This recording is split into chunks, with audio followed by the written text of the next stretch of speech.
Presents by Rekha Films.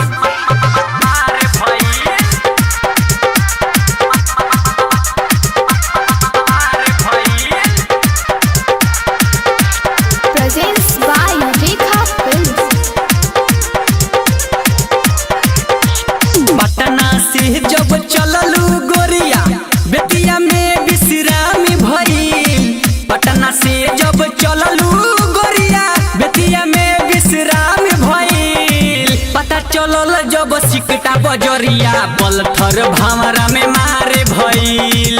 पता चलल जब सिकटा बजरिया बलथर भावरा में मारे भइल। पटना में जौन घटना घटल पूरा बिहार पर चार भइल। पटना में जौन घटना घटल पूरा बिहार पर चार भइल। पता चलल बैसाखवा बजरिया झखरा गोपालपुर मारे भइल।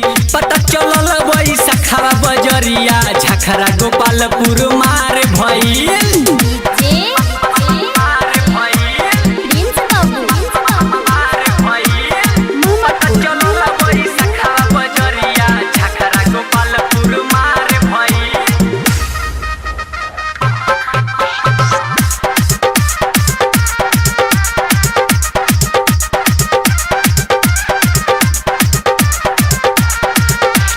बेतिया उतरते तू लहंगा उठैलू छूटा तू सबके देखैलू हो। सिक्टा बजरिया में चोली तोर फूलल सारा गोदाम लुटबैलू हो। अर्जा नगर खरसहवा में गोरिया अर्जा नगर खरसहवा में गोरिया लाठी फाठा मारे भइल। पता चलल जबी नारावा बजरिया मैना हटर में मारे भइल। पता चलल मारे जादवा बजरिया गौरीपुर में मारे भइल।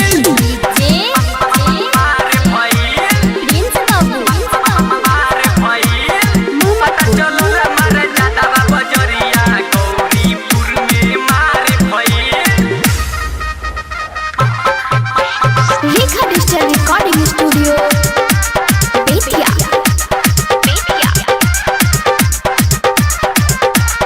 हाँ हाँ रंजीत राही के अपन बनैलू छोटू सजन के गयर हो।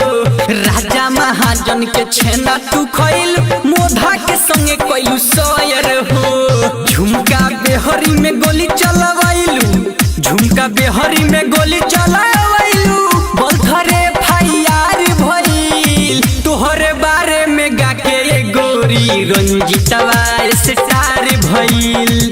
तोहरे बारे में ये मोर सुगी बलथर भमरा में मार भइल।